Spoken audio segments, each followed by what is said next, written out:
I would like to remind you that we have been spending some time the last couple of days taking a look at who we are and what we've learned.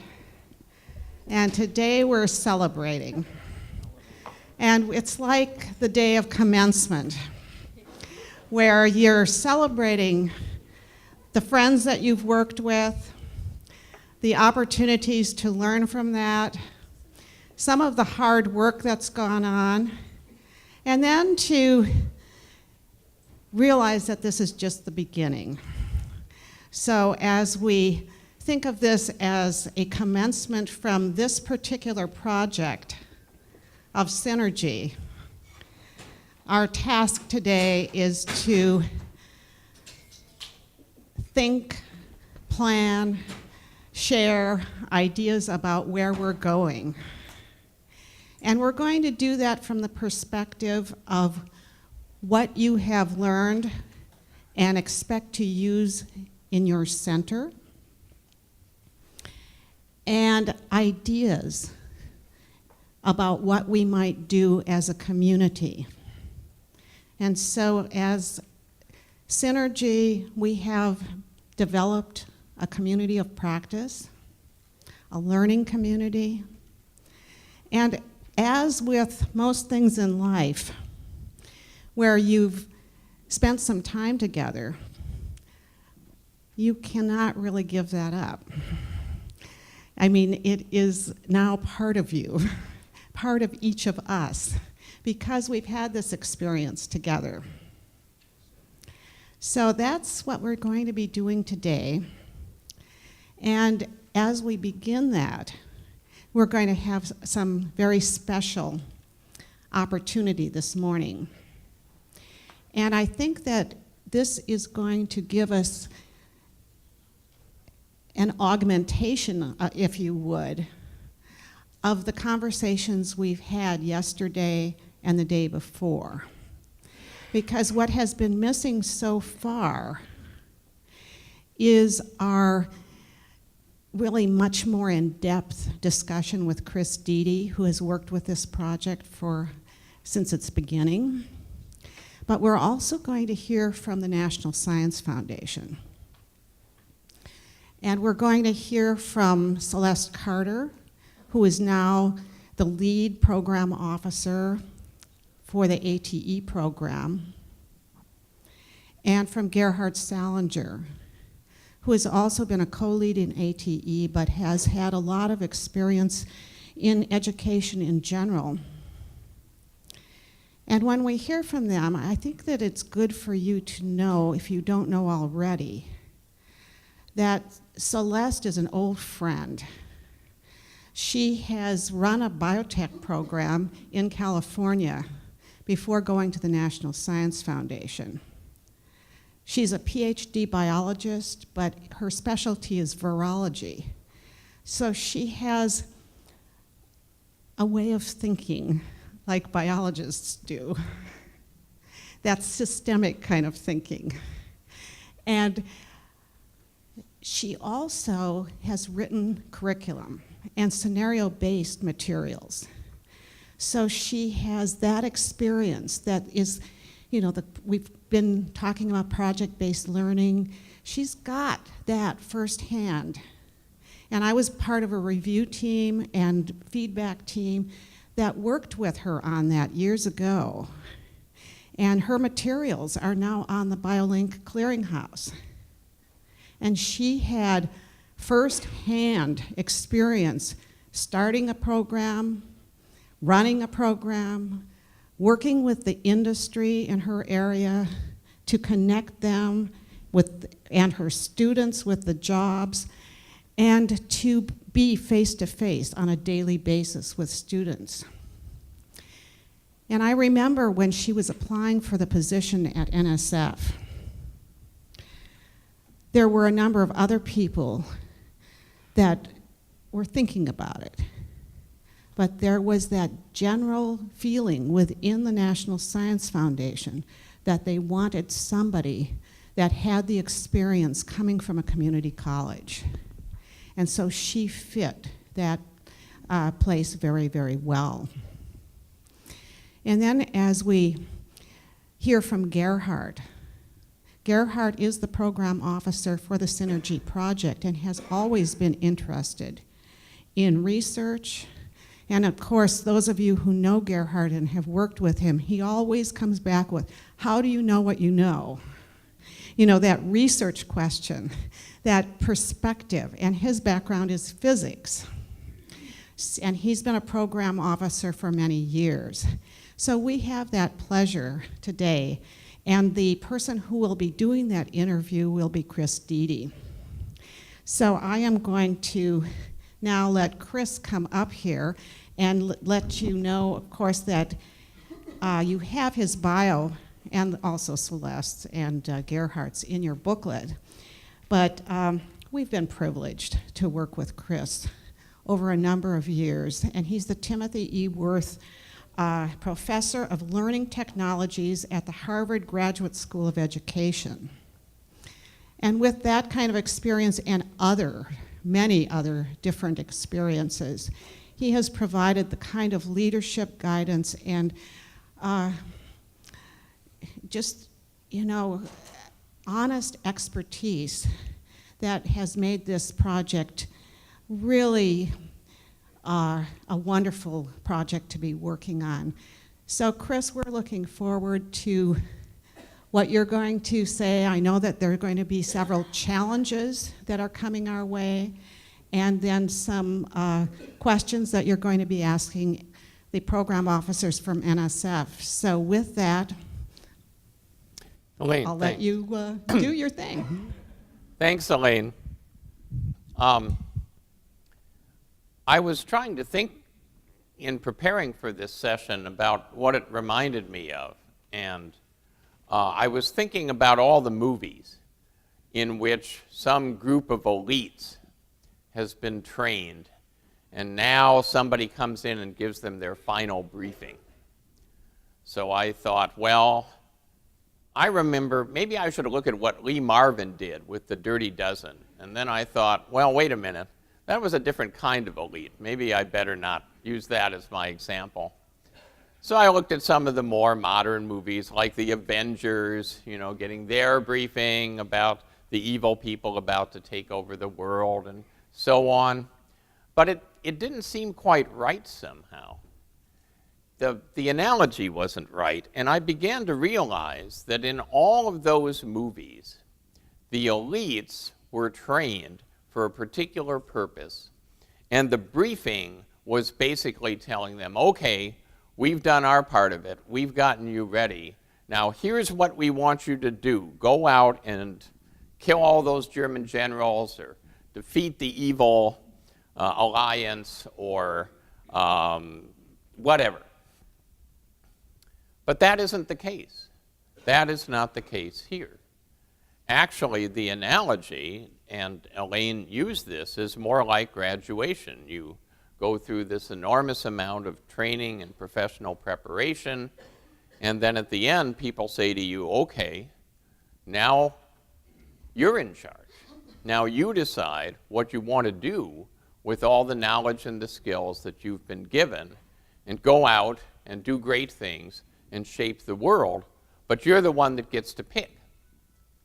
So that's, in a sense, a better analogy for what we're talking about today. And I tried to frame my thinking in light of that. Now, I think, so I have a couple tasks this morning. The first one is at 8:30, in about 14 minutes, to see if Gerhard and Celeste are ready, and to do some kind of an interaction with them across Skype, where they provide guidance from their perspective about what they think you might do. And I asked them to think about 3 questions. What should individual centers who have been empowered by Synergy do? What should the Synergy group as a whole do to extend what you learned through the Synergy process? And then is there some kind of overall impact on NSF that you would like to see this group have beyond the ATE program? Now, you know NSF program officers aren't necessarily going to answer those questions. They're going to talk about whatever they want to talk about. But I wanted you to know what the prompts were that I had given them, and then you can decide for yourself the extent to which they did or didn't pay any attention to that. And then the other thing that I want to do is to provide my own advice without making it too specific, because the minute I say this is what you should do, I'm violating the whole concept of the graduation and going back to the here's your mission, which is the wrong way to think about it. You're the ones that are empowered. And I'm going to try to leave a little time at the end, depending on how long the interview goes with Gerhard and Celeste, so that we can talk as a group about the advice that I'm going to give you before we split into opportunities for you to work as center teams, and then to work individually, and then to work as a group as a whole. There's a pretty elaborate process for this morning. So I think I must have been nervous about this talk because I really didn't sleep very well last night, and I had a kind of a strange dream. And in my dream, I was in a forest. Oh, it went ahead. There we go. And there was this big log lying on the ground, and I knew that somehow I had to move that log. It was enormous. I mean, I didn't have much sense that I could do it, but I knew somehow that that was what I had to do. And I did have a kind of Mr. Universe body. That's how I knew I was dreaming, incidentally, is that I had this Mr. Universe body. So I thought, well, maybe, maybe I'm like Superman in the dream. Maybe I have superpowers. So I got up to the log and I pushed really hard. And of course, it didn't move. So I thought, okay, what am I going to do? And I started looking around the dreamscape to see what I could find. And I found a rabbit. Now, the little rabbit didn't look to me like it would be a lot of help in moving a log. But I thought, well, maybe this is like Alice in Wonderland, where the rabbit has magical powers. And so I recruited the rabbit, who was very nice, and we went over to the log together, and the rabbit and I tried to move the log. Nothing happened. Way too heavy for that. So I thought and I said, well, I know something about scale. So I need to apply my professional knowledge about scale to how to move the log. And I went out and I found a really big rabbit, a ginormous rabbit.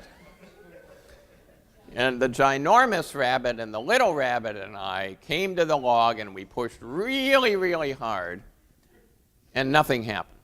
Couldn't move the log, even with a gigantic rabbit. So that was discouraging, but we never give up. So I thought some more about scale, and I said, I know, it's a different dimension of scale. So I went out and I found a whole lot of rabbits. I found 10,000 rabbits. And the 10,000 rabbits and I went to the log, and we all pushed on it together, which was kind of hard because you can't really get 10,000 rabbits on a log. They were all everywhere. And we weren't able to move the log. Just could not do it. I couldn't have moved that log with 1,000,000 rabbits. And I was feeling really discouraged, and then in the distance, I saw something, and I walked in my dream towards it, and it was moving logs. And when I got close enough, I saw an elephant. And then I woke up. So I said, well, other than not drinking bourbon before bedtime, what can I learn from this experience? And it struck me that the dream was kind of a metaphor for this talk today, that my subconscious was trying to help me out. So this morning, on an emergency basis, I called up a psychiatric helpline, and I went in and got an interpretation of the dream. It was pretty expensive, but they said they'd bill Synergy directly, so I figured I wasn't going to worry about that part of it. And in decoding the dream The log is basically the community college system in this country, right? Which we know is very, very difficult to move. It has an enormous amount of inertia. It's very difficult to get the community college system to change. And the mandates to move the log, well, there's a lot of mandates to move the log.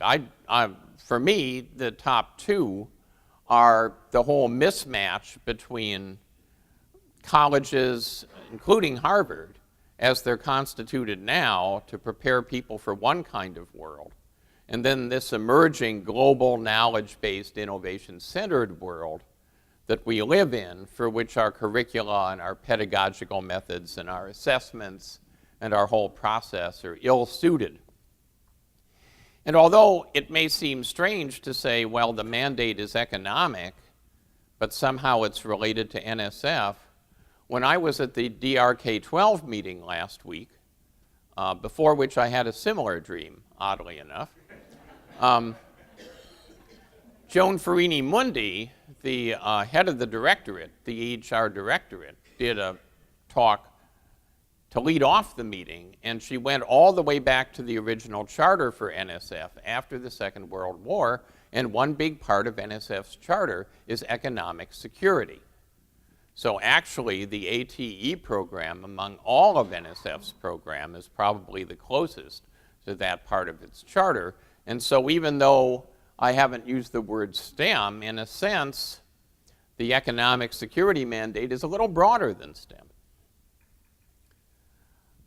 We also see that we're at a time when higher education is not highly respected by society. Not simply community colleges, but all aspects of higher education. And people are saying, this is costing a lot of money, we don't feel that we're getting a commensurate benefit, let's go ahead and cut. Now, I think that's ill-advised, but if we don't move the log, we're not going to be able to deflect that kind of argument very easily. So whether we look from the perspective of students about moving the log, or whether we look from the perspective of our own well-being and our own survival in terms of moving the log, it is an unusual time, a time in which we really need to show what we can do to convince society that we're worthwhile as an investment. So what about the rabbits? And you know, Ty uses a lot of animals in his stories. That's part of the tradition. So I think my dream was derived in part from the kind of insights about story that I've learned from Ty.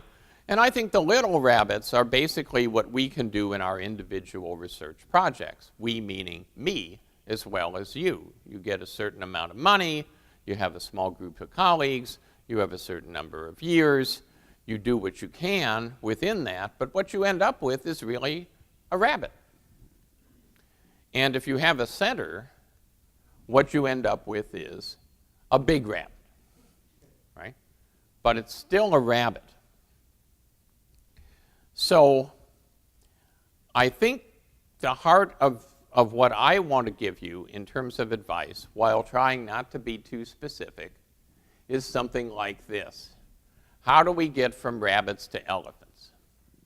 Because there's all sorts of stuff that elephants can do that rabbits can't do. Not just move logs, but reach up really high and get things really high as a way of accomplishing things. So are you going to try to call soon and see? I just tried and it hung up, so. Okay, so you're going to be able to judge my ability to dance now for a few minutes while I wait. And I don't want to go on to the next chunk of my talk because that's going to take a little bit longer. So instead what I'm going to do is talk a little bit about what I heard at the DRK-12 meeting last week. Because I don't know how many of you know Joan Farini Mundi, but she is reasonably new as the head of EHR, even though she's been associated with NSF in different capacities for a long time. And it's clear that she is looking for a way to have her own signature on the directorate. She is not saying, I think things are great just the way they are, and so I want to be a good steward for NSF as it exists now. She is saying, I think EHR needs to change for a variety of reasons, and I want to make that part of my signature as the new head of the directorate. And so, of course, everybody in the room that gets funding from NSF, including me, is listening very carefully and trying to decode the different things that she's saying. And one of the things that she did that I thought was quite interesting is she talked about how different EHR is in the kinds of budget requests that it submits from the science directorates within NSF. That the science directorate's budgets look very different than the EHR budget looks. Now, in the past, that probably didn't really make much of a difference, because in the past, both EHR and the science directorates were pretty confident about getting a substantial amount of money from the Congress. And the real question was simply, are we going to get everything we asked for? Are we going to get a little more than we asked for? Or are we going to get a little less than we asked for? As you know, it is a different situation now. And it is a different situation regardless of which political party wins in the next election. We are in a structural, global, economic downturn that no one understands well in terms of how long it's going to last and where it's going to end up. But it's quite clear, because it is structural, that it's going to take a while. It's not something that's going to turn around in a month or a year or 3 years and magically we'll be back in an era of prosperity and plenty. And so people like your elected officials and mine, regardless of what party they are from, are looking at having to make some very tough choices in terms of where to cut. And you're all aware of the kinds of debates, usually partisan and usually ideological, that are going on. But I think that the sense that Joan was trying to convey, and it's a sense with which I would agree, is that the EHR budget is more vulnerable than the science directorate budgets.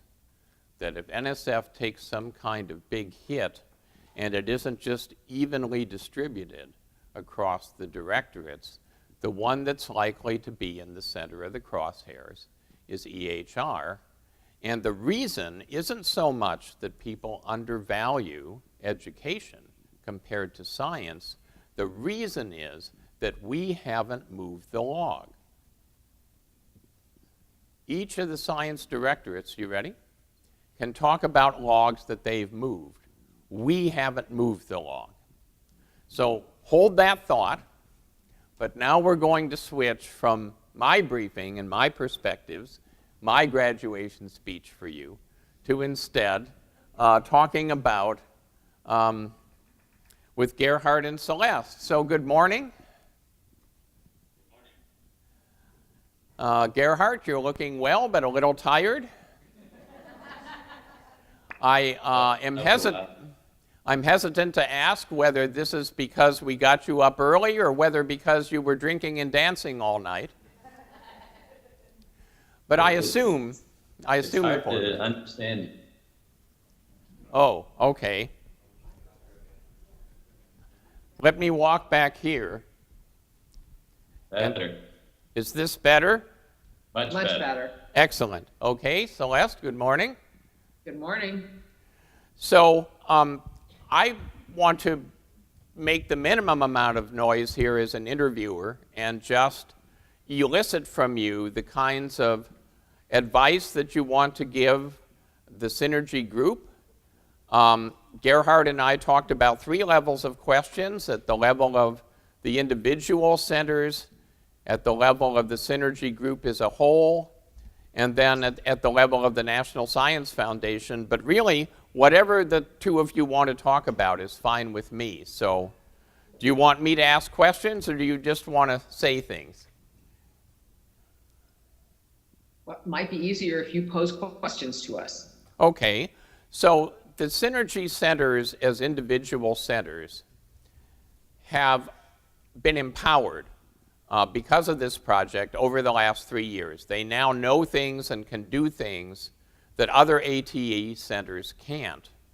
And so one question is, with these new special powers that these Synergy centers have, are there things that you would like to see the individual centers doing?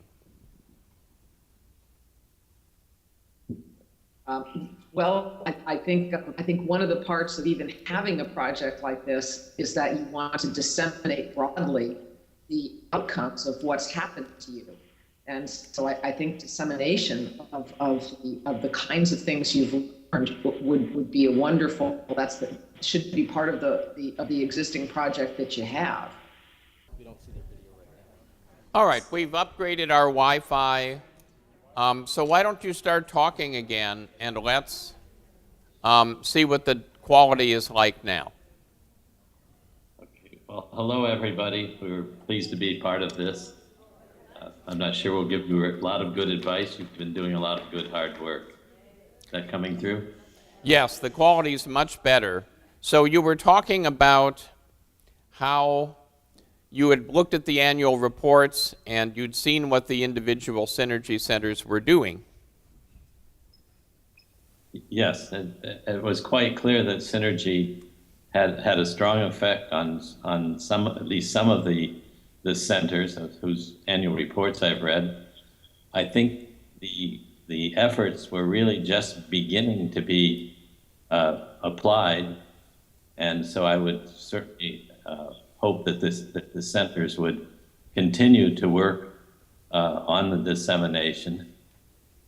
We also have, and reported in the annual reports, we also have something called highlights, and we would probably ask one or more centers to write a highlight about this dissemination procedure. Okay. When you think about the Synergy group as a whole now, the centers that have gone through this process together and created a community together, are there things that you envision that community as doing that might be helpful from your perspective? So, well, certainly one thing is I think that a lot of progress has been made, but there's probably still more to be made. I think there may be room for, say, a reduced level of interaction. That would probably require a new proposal and would have to go through review. And with the proposal would have to indicate what the outcomes would be.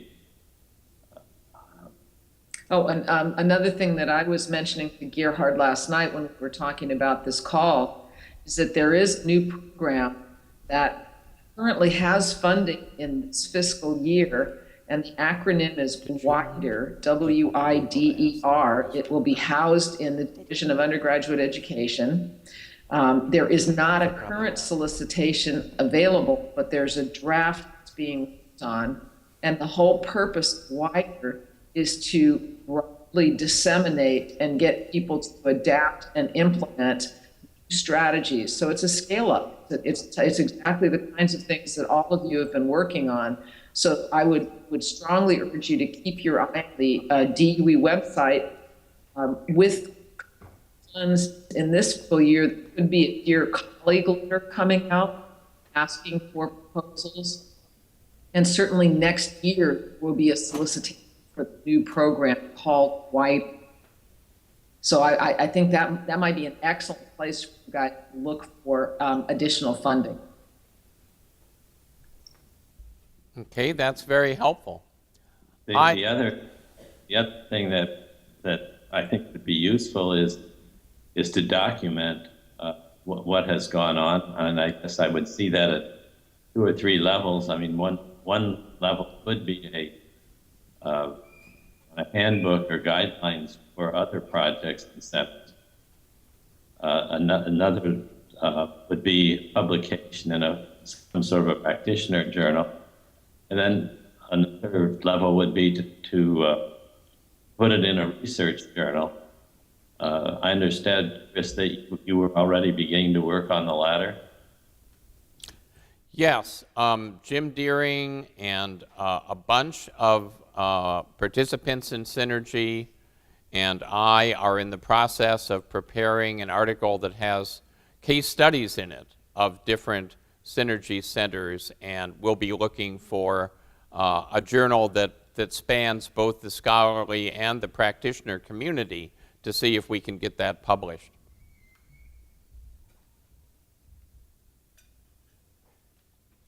So the other question that I wanted to ask, Gerhard, you and I were at the DRK-12 meeting last week. Joan Freeney-Mundy gave the opening address. I don't think I've heard the word scale used more often in a speech in my life, including speeches that I've given. It was amazing to me how often she used that term. And I wonder if you have any advice for this group in terms of being able to help, not just within ATE, but thinking about ways that NSF-wide projects of different kinds and programs of different kinds might be able to benefit. In the DRK-12 program, there is a strand at the moment called Scale, or Scaling Up. And I think it has two parts. One is doing it, but also studying it. As you probably all know, that NSF, or the EHR, is being pushed harder and harder to do research, or to produce research results. I'm actually feeling on the horns of a dilemma. I'm negotiating a project in DRK-12, which I think is an excellent project, will have an excellent output, but it's light on really doing methodologic correct research on the development. So that comes, the other side. I read what Deb sent to us, is that some of the groups thinking about emphasis on impact and more impact on uptake or dissemination. And I'm having a hard time resolving those two points of view.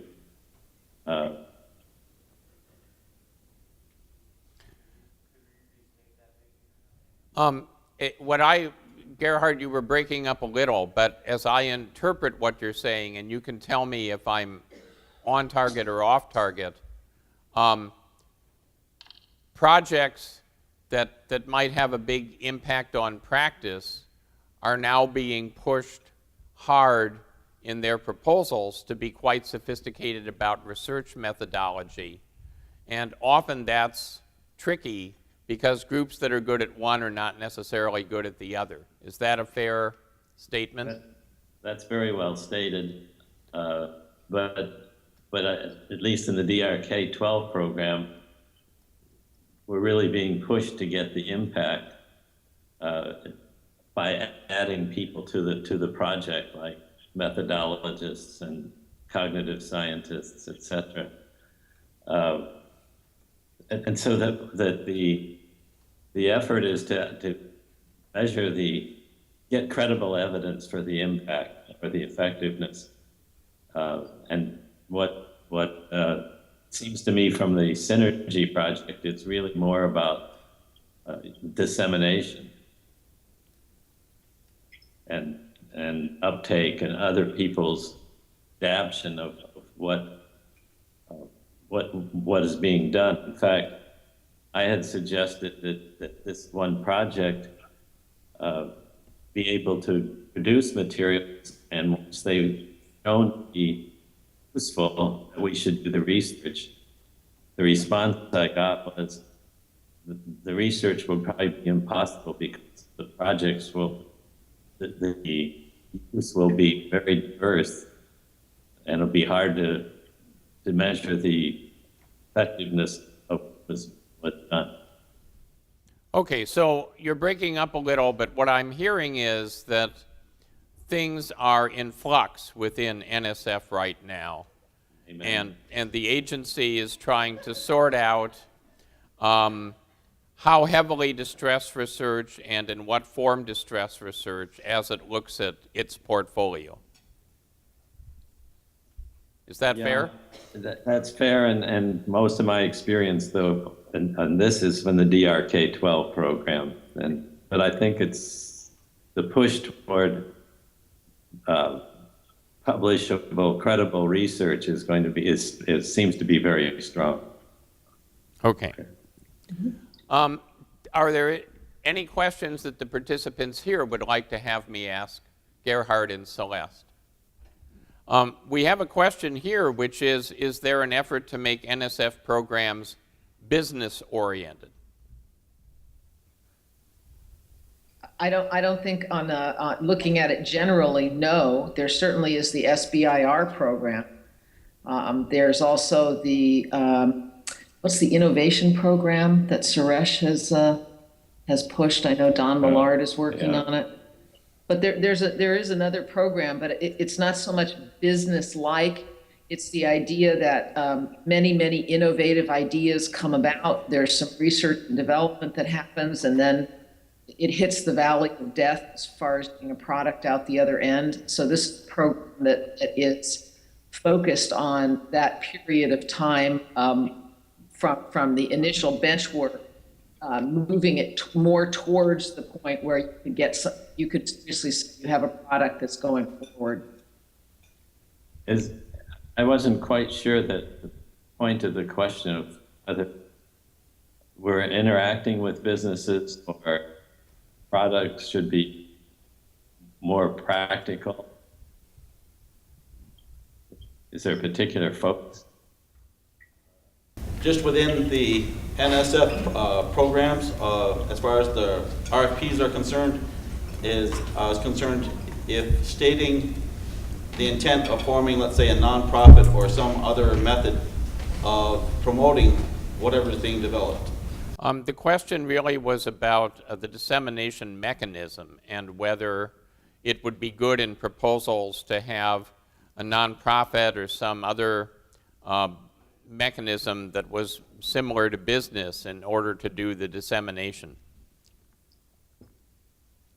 Well, particularly in both ATE and DRK-12 and 2s, having publishers disseminate, or working with the publisher to disseminate materials has been part of it for a long time.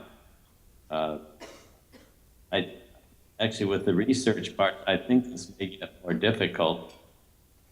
What I've noted is that people who are working with publishers spend a lot of time on very nitty-gritty things like permissions and art, whether the publisher agrees with content. So, but commercial publication has always been part of the NSF.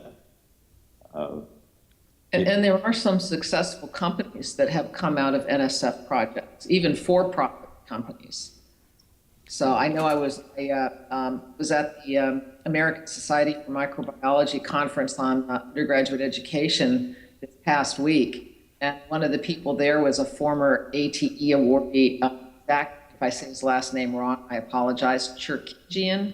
He's also a faculty member at Georgetown, but he started the company Edvotech with his initial ATE awards. So there's nothing that says you can't do things like that.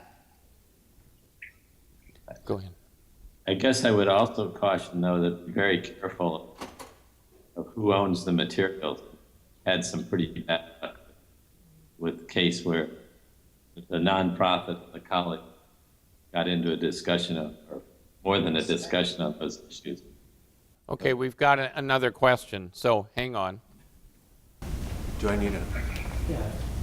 Oh. Just talk. Oh, okay. So this is John Carice from BioLink, Celeste and Gerhard.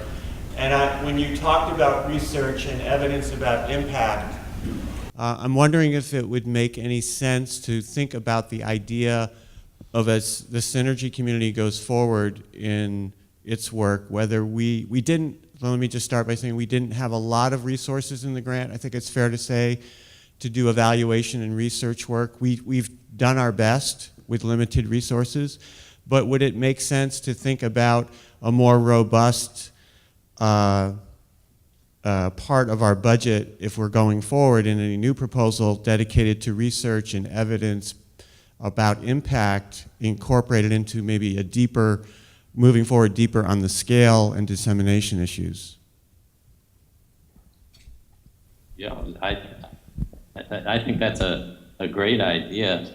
I guess I would see it that in addition to people like Chris and Jim, Todd Tafoya, you need to hear from the methodologists, the cognitive scientists, and on the issues that you're working on. That could be a good way of resolving some of these issues. Well, I know the two of you have a site visit to go to, and we want to thank you for getting up extra early and providing this advice for us, and we hope you have a great day in California. Thank you. Thank you, and we hope you have a very good day in Chicago as well. Thanks. Goodbye. Bye. Bye-bye. Skype, as usual, was having some bandwidth problems, but Just so everybody knows, the issue, I checked it, was on their end, not. okay, so their hotel It wasn't here. was having bandwidth issues, and you know, it's intrinsic to any kind of voice over IP system that you run into those sorts of problems. So if you can switch back to my machine whenever you get a chance. So what you heard, I think, when Gerhard and Celeste were talking about NSF is that there is uncertainty right now within the directorate, different voices calling for different things. Again, if we go back to our metaphor of graduation, it reminds me of the movie with Dustin Hoffman and Anne Bancroft, The Graduate, where he graduates and he goes to a party and everybody has different advice about what he should go into. And he ends up totally confused because every single person is telling him something different. And that is one of the challenges that we face individually when we graduate, and I would argue it's also a challenge that the Synergy community faces when it's graduated is, you know, what do you want to do when you grow up? So my advice would be that you think about producing an elephant instead of a bunch of rabbits. So what is the elephant? Well, you're the ones that have to decide what elephant you want to go after. And I'm very deliberately not going to give you an elephant that's my advice for you, because that would short circuit the process of your figuring it out. But I will talk a little bit about examples of elephants as a way of trying to indicate what makes an elephant different than a rabbit. So the level at which I want to provide the examples is actually the third bullet on this slide, where you don't simply look at scaling your centers, but you apply what you've learned about scale and innovation to trying to transform community colleges in some sort of significant way, which would really move the log. I mean, that would be the kind of accomplishment that would get everybody's attention. Now, when I was talking to the DR K-12 program, I gave a couple examples of elephants pre-college. So what I'm going to do now is describe elephants that are not necessarily right for you, but they illustrate what an elephant is like. So some colleagues and I wrote a book together that was published a couple months ago. It's called Digital Teaching Platforms. And the central theme of the book, which is oriented towards pre-college, although some of it could be applied in higher education as well, is how do you customize learning for students when you're in a group setting, like a classroom? And what we put forward in the book is a kind of a system that's certainly not a new idea, but this attempted to pull together a lot of recent research as to what it might look like. The idea is that the teacher would be like the conductor of an orchestra. the teacher would have not just a curriculum, but a highly differentiated curriculum with many different ways of teaching each of the concepts and skills that were part of the instructional goals.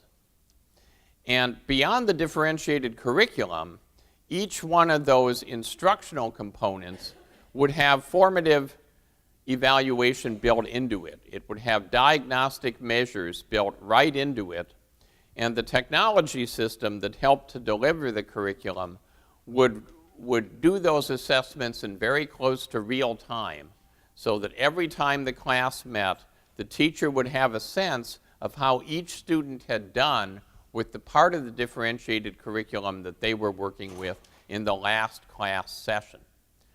And then the teacher, as the head of the orchestra, would be the person that was able to customize instruction using the differentiated curriculum. Now, we use the words digital teaching platform to talk about this. Other people use somewhat different words, but it is an idea who many of us believe we now have all the pieces to make it work. And in the book, there are different chapters on the kinds of things that could go inside of a digital teaching platform that would differentiate curriculum. So one of the DRK-12 projects, as well as a scale project, was a curriculum called SimCalc that linked visual representations of real world things like fish to graphs to formulas, so that there were very rich visualization techniques applied for students who learn best in that way. And another chapter in the book talks about learning progressions and how learning progressions are subject specific, but there are some things that we can say generally about the kind of pedagogy that aids with learning progressions. And there was a chapter on an example of that called the WISE curriculum. Another thing that would be inside of a differentiated system would be embedded tutoring and coaching of different types, because that's how you get the diagnostic assessments that let the teacher know what comes next. And the assessments platform is an example of that in mathematics. And I wrote a chapter that talked about our work in virtual environments and how virtual environments could be underneath this umbrella of a digital teaching platform, and what kinds of evaluative information about student performance might come out of that. So the point is that this is a way of rethinking what goes on inside of classrooms in a big way. And if you ask, where did the pieces of this digital teaching platform come from? Where does the curriculum come from? Where does the diagnostic assessments come from? How does the teacher learn how to direct this orchestra? Individual projects are producing the rabbits that are the answer. So there's a rabbit with the assessments platform in mathematics, there's a rabbit with the WISE platform in learning progressions for physics, there's a rabbit in the SimCalc platform for mathematics and visualization. But you can't make an elephant a Frankenstein elephant by sewing rabbits together, right? That doesn't work. To make an elephant, you have to design it to be integrated from the beginning. You can't just take a bunch of miscellaneous parts and glue them together. And of course, that's a big kind of lesson that's come out of the synergy process, as we all understand that point. I see you nodding your heads the minute I open my mouth and say it. But that's an example of an elephant. That would move the log.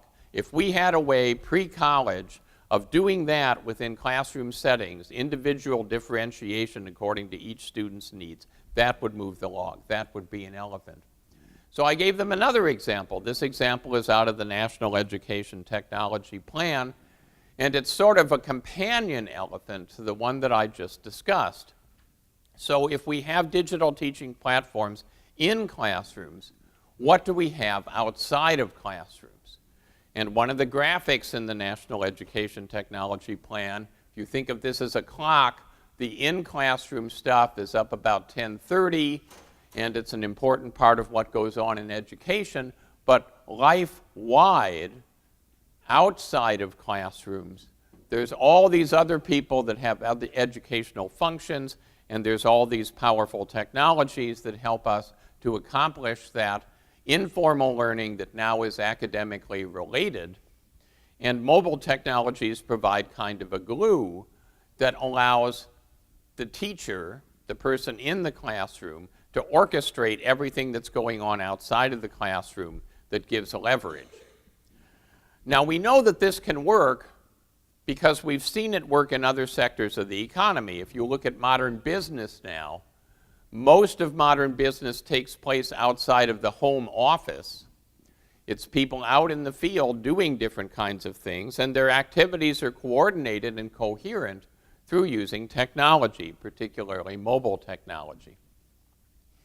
So again, if you look at current things that we have that are part of this vision, I don't know how many of you know about a programming language called Scratch that was developed at MIT over a period of decades, really, that began with the Logo programming language. Scratch is finally the culmination of that. It's been a big win. There are hundreds of thousands of kids worldwide that are now programming in Scratch, and they're learning a lot of computational thinking skills.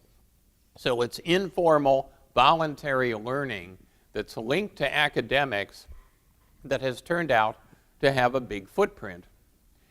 And the example I gave them as an elephant, and this again is not a new idea with me, is I said, imagine that we had a game, not like World of Warcraft, but a massively multiplayer online role-playing game that involved a colonization starship. So you're on a colonization starship that's going to take generations to reach the new planet because we haven't solved the problem of light speed. So you're out there, you're like in the second generation, and unfortunately, this is the starship from hell because things keep going wrong. So the embedded ecosystem that provides all of your oxygen and food keeps developing diseases and drifting out of alignment and starting to crash in different ways, and you've got to fix it or everybody's going to die.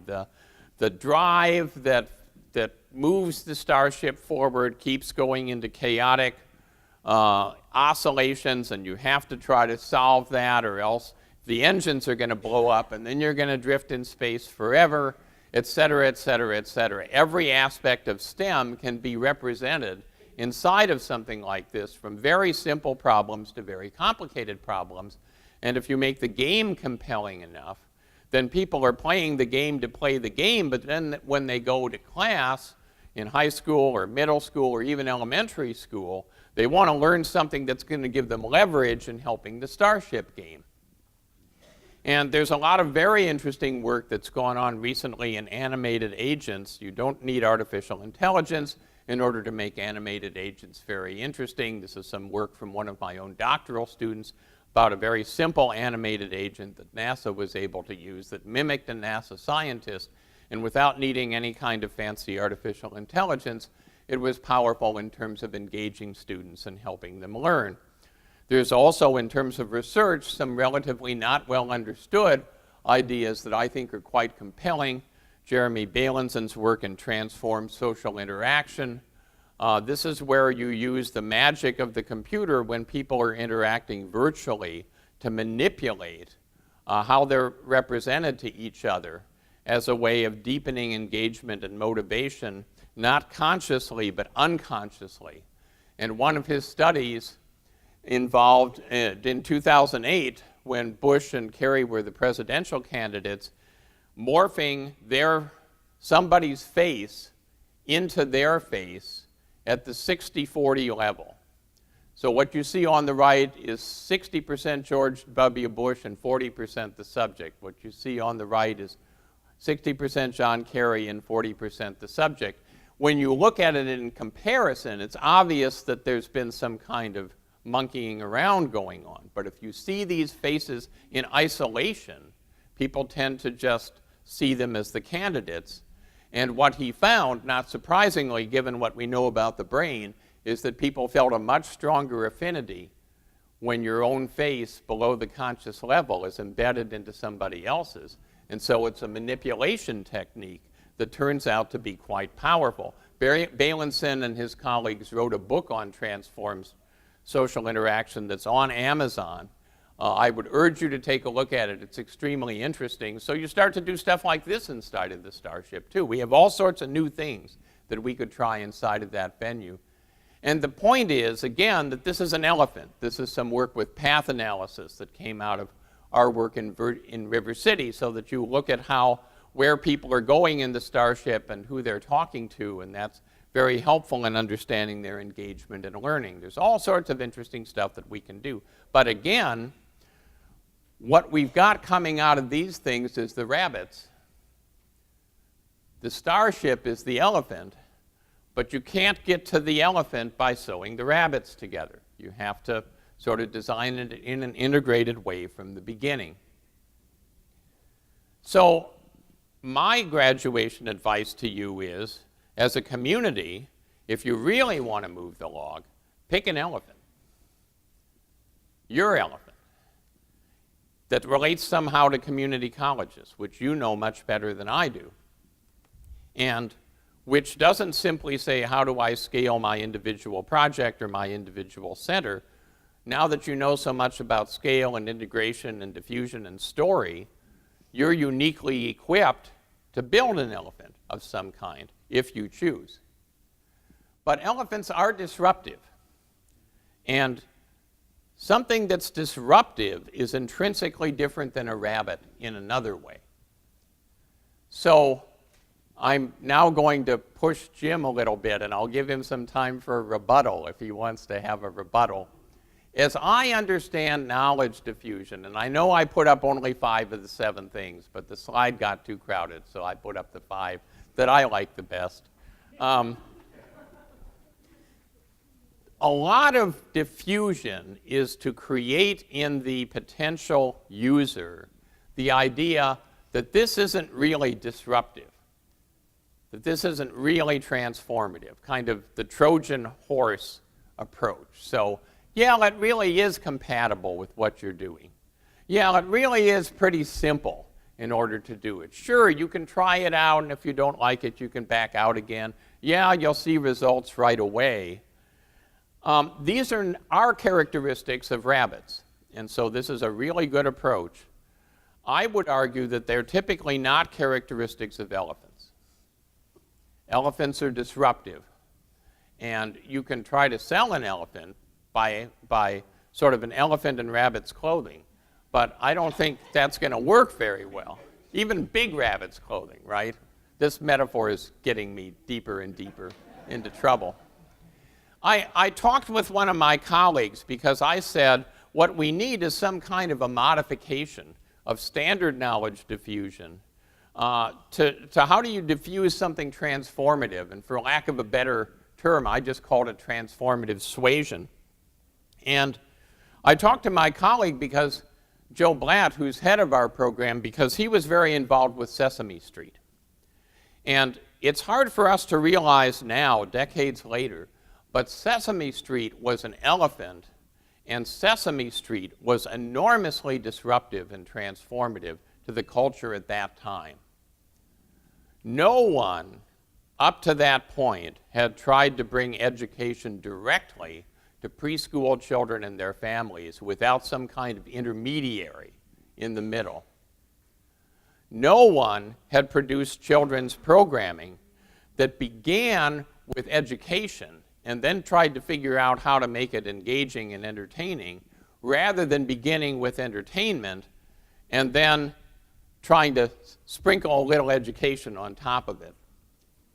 Nobody had used research to try to determine, what was the most effective way to reach preschool children in a sophisticated way.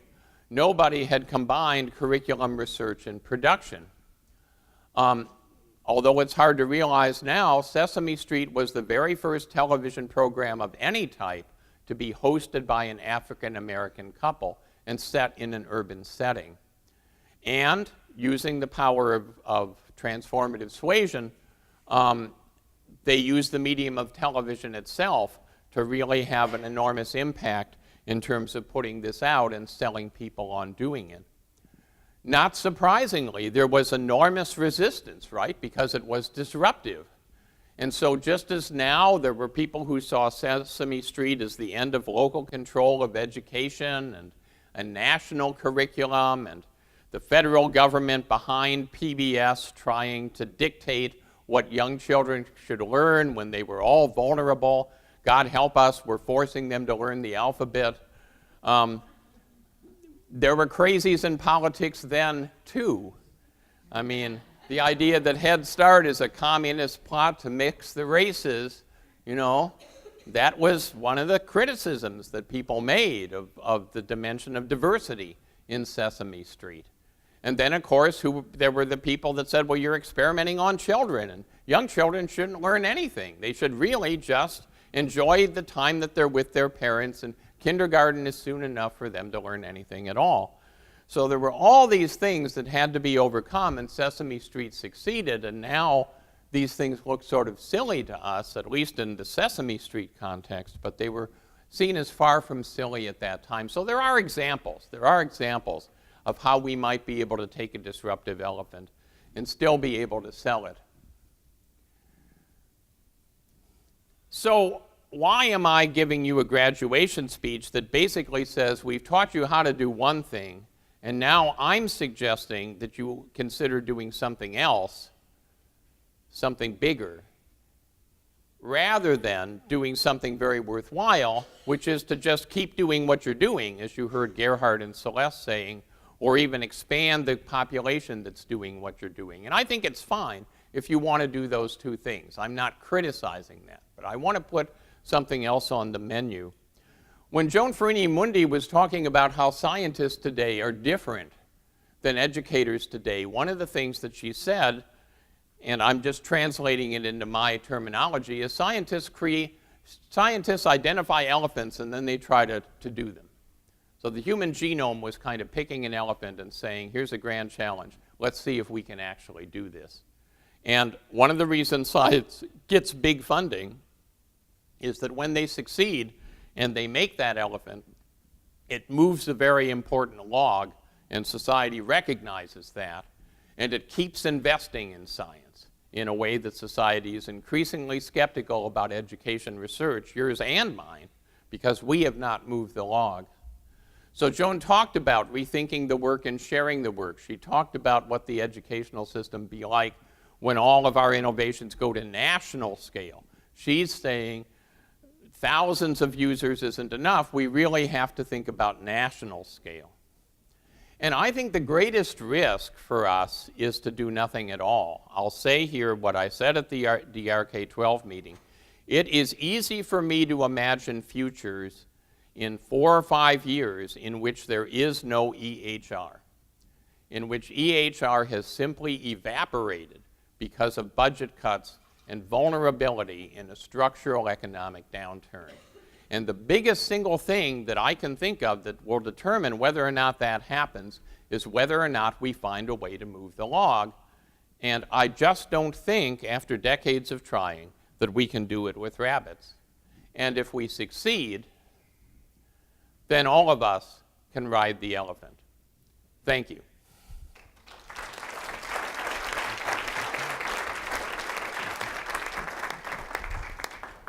So now I'm going to turn things back to Elaine, and we're going to switch. And the rest of the morning is really sort of with you as the Dustin Hoffman role. You've gotten all this advice, advice from the Synergy team, advice from me, advice from Gerhard and Celeste, but you're the ones that decide what you do. And so we've created a structure that we hope gives you an opportunity to do that as individuals, as centers, and as a collective of the whole. And our hope is that you come out at the end of the day with some definite ideas about how you want to move forward. So Elaine, back to you. It's, I don't know about you, I'm not feeling as empowered as I thought I might. It's like, you are empowered now, and it's in your hands, and it's like, whoa.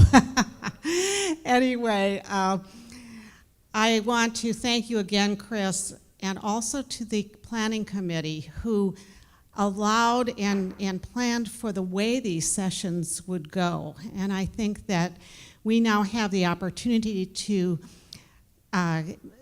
move in the next session as centers in response to what we've just heard and in line with what we were doing yesterday and the day before and in the last couple of years.